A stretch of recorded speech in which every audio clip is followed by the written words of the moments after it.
Halo, assalamualaikum warahmatullahi taala wabarakatuh. Ketemu lagi di channel Indra Edu. Untuk hari ini kita akan belajar materi bab 5 mata pelajaran PPKN kelas 9. Adapun judul besarnya di bab 5 tentang harmonisasi keberagaman masyarakat Indonesia.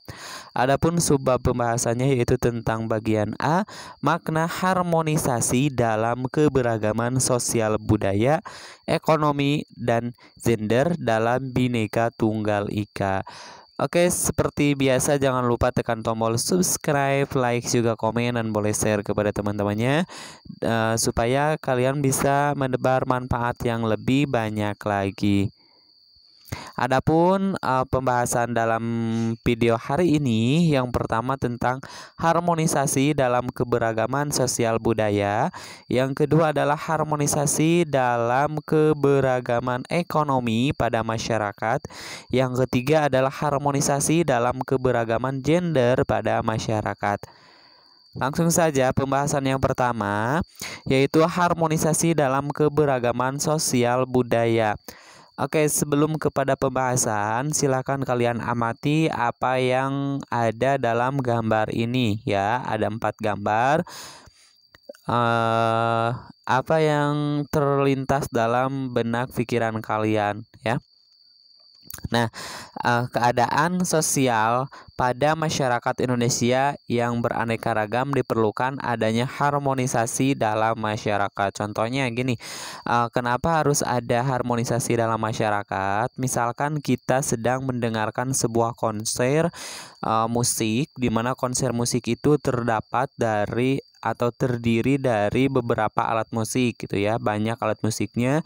Nah, ketika dimainkan itu akan terdengar suara yang sangat harmonis sekali atau suara yang sangat bagus sekali, itu karena perpaduan dari beberapa alat atau perpaduan dari beberapa alat musik sehingga menciptakan sebuah musik yang sangat sangat bagus sekali, sangat indah sekali untuk kita dengar. Nah, begitupun dengan keadaan sosial pada masyarakat Indonesia yang beraneka ragam, diperlukan adanya harmonisasi dalam masyarakat itu ya. Nah, kenapa harus ada harmonisasi dalam masyarakat khususnya keadaan sosial, yaitu supaya bisa menciptakan keindahan-keindahan yang sangat bagus itu ya, meskipun dengan latar belakang yang berbeda. Nah, terciptanya paduan keselarasan, saling menghargai, menghormati, serta mensinergikan dan menyelaraskan segala macam perbedaan secara ikhlas dan alamiah di lingkungan sosial budaya. Nah, sebagaimana kita ketahui bahwasanya sosial masyarakat di Indonesia itu sangat beragam itu ya, mulai dari suku, ras, agama, budaya itu ya, dan yang lain-lain itu pasti berbeda dan beragam. Nah, kehidupan dengan latar belakang yang berbeda merupakan kodrat yang harus diterima oleh bangsa Indonesia ya. Nah, kita tidak mungkin menghindari keadaan keberagaman ini karena merupakan sebuah kodrat yang diberikan dari Allah Subhanahu wa taala kepada bangsa kita gitu ya, bangsa yang sangat beragam, yang sangat kaya akan keberagaman sosialnya. Nah, keberagaman sosial budaya di Indonesia melahirkan status sosial, mata pencaharian, serta kedudukan dan jabatan dalam masyarakat. Nah, jadi dengan adanya keberagaman sosial di Indonesia itu pasti akan melahirkan status sosial. Nah, status sosial itu disebut juga dengan stratifikasi sosial, di mana stratifikasi sosial itu ada kelas-kelas dalam masyarakat itu ya, ada kelas bawah, ada kelas tengah, ada kelas atas itu. Nah, yang dimaksud dengan kelas sosial itu tingkatan-tingkatan sosial dalam masyarakat itu baik ditentukan dari penghasilan dari pekerjaannya atau tingkat pendidikannya gitu ya, status pekerjaannya atau kedudukannya. Nah, itu bisa dikatakan sebagai stratifikasi sosial atau kelas sosial atau tingkatan-tingkatan sosial dalam masyarakat. Nah, lalu keberagaman sosial di dalam Indonesia itu selain melahirkan kelas sosial atau status sosial akan melahirkan mata pencaharian. Nah, mata pencaharian di masyarakat Indonesia pun pasti berbeda-beda, mulai dari keberagaman dalam status pekerjaannya gitu ya. Ada yang bekerja di kantoran, ada yang bekerja di sebagai petani, terus juga ada pedagang gitu ya. Dan yang lain-lain macam atau ragam-ragam profesi yang dikerjakan oleh bangsa Indonesia atau masyarakat Indonesia, serta kedudukan dan jabatan dalam masyarakat. Nah, kedudukan dan jabatan dalam masyarakat itu pasti berbeda-beda gitu ya. Kedudukannya itu baik itu kedudukan dalam pemerintahan atau kedudukan dalam swasta, jabatan dalam pemerintahan atau jabatan dalam swasta gitu ya, seperti itu. Nah, manusia sebagai makhluk sosial yang saling membutuhkan dalam kehidupan keberagaman. Jadi manusia sebagai makhluk sosial itu tidak bisa hidup sendiri, artinya membutuhkan orang lain gitu ya. Salah satu contohnya ketika misalkan kita pengen mencari mata pencaharian, tentu kita harus kerjasama dengan orang lain gitu ya.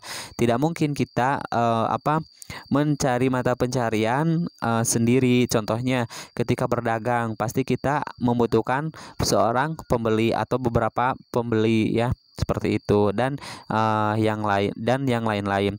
Nah, keberagaman bangsa Indonesia juga terdapat dari kebudayaan yang terdiri dari berbagai daerah seperti alat musik tradisional, senjata tradisional, rumah adat, lagu-lagu daerah, kerajinan dan yang lain-lain.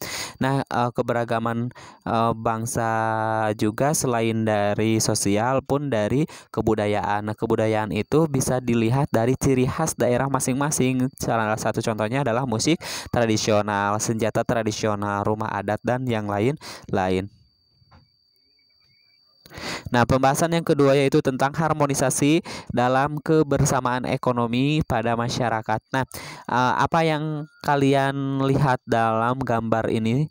Nah, apa yang terlintas dalam pikiran kalian? Nah, itu adalah mereka sedang bekerja sesuai dengan profesinya. Ya, nah sebelum kepada harmonisasi kita harus tahu dulu kegiatan ekonomi, di mana kegiatan ekonomi itu ada 3 kegiatan.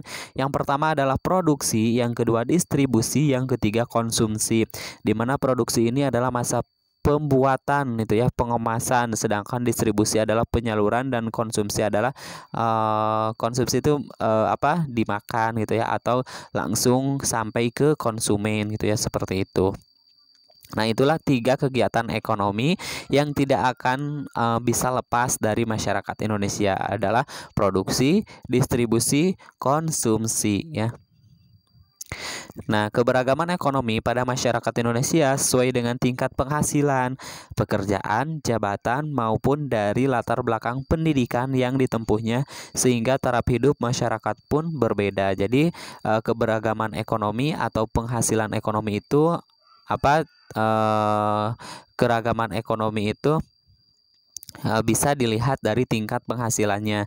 Tingkat penghasilannya itu bisa didapatkan dari suatu pekerjaannya, lalu dari jabatannya maupun dari latar belakang pendidikan. Nah, dengan maksud dari latar belakang pendidikan, misalkan lulusannya lulusan sarjana apa, terus dia bekerja gitu ya, maka dia akan menghasilkan suatu penghasilan atau suatu pekerjaan yang dapat meningkatkan taraf kehidupannya atau dapat meningkatkan ekonominya gitu ya. Nah, tidak mungkin kalau misalkan latar belakang pendidikannya itu misalkan sarjana tapi dia tidak bekerja, maka taraf ekonominya pun tidak ada penghasilan gitu ya, karena tidak ada yang bekerja, tidak ada yang dikerjakan, itu seperti itu. Yang selanjutnya adalah cara supaya terciptanya keberagaman ekonomi masyarakat Indonesia ialah dengan adanya pemberdayaan ekonomi di masyarakat, yaitu dengan mendapatkan fasilitas kemudahan dari pemerintah maupun kelompok-kelompok yang lainnya.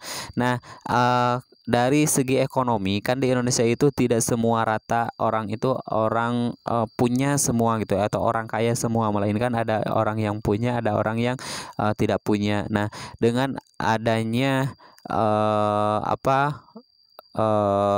supaya bisa terciptanya keberagaman ekonomi masyarakat Indonesia, salah satunya dari pemerintah itu harus menyediakan fasilitas-fasilitas kemudahan dari untuk dapat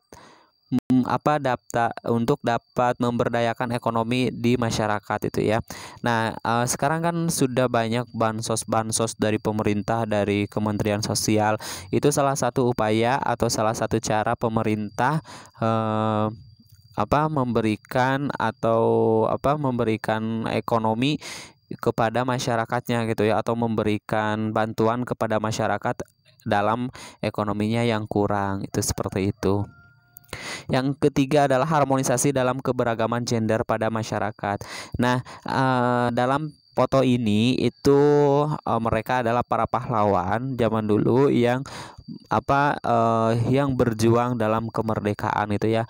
Nah, para pejuang wanita sebagai bukti kesetaraan gender dalam perjuangan kemerdekaan. Jadi dengan adanya para pahlawan ini tidak ada perbedaan antara laki-laki dengan perempuan itu ya. Gender merupakan suatu sifat yang melekat pada laki-laki dan perempuan. Gender menunjukkan pembagian peran, kedudukan dan tugas antara laki-laki dan perempuan berdasarkan sifat-sifat yang dimilikinya. Kesetaraan gender makin berkembang pada kompetisi, kemampuan akademik atau keahlian yang dimiliki dari setiap orang. Nah, dengan adanya kesetaraan gender ini tidak ada penghalang atau tidak ada pembatas antara laki-laki dan perempuan, khusus dari misalkan dari kompetensi kemampuan akademik gitu ya, atau wawasan seperti itu, dan keahlian-keahlian yang dimiliki dari setiap orang. Nah, semua orang berhak memiliki kesempatan yang sama dalam bidang kehidupan. Jadi, maksud dari semua orang itu bukan hanya laki-laki, melainkan perempuan pun memiliki kedudukan yang sama atau memiliki kesempatan yang sama dalam semua bidang kehidupan, baik itu bidang politik, terus juga ekonomi, sosial, budaya, terus juga pertahanan dan keamanan gitu ya. Jadi tidak ada perbatasan atau tidak ada perbedaan antara laki-laki dan perempuan, semuanya itu memiliki kesempatan yang sama. Nah, sekian dan terima kasih, semoga bermanfaat. Jangan lupa tekan tombol subscribe, like, juga komen, dan boleh share kepada teman-temannya. Saya tutup dengan Assalamualaikum warahmatullahi wabarakatuh. Sampai ketemu di video pembelajaran selanjutnya.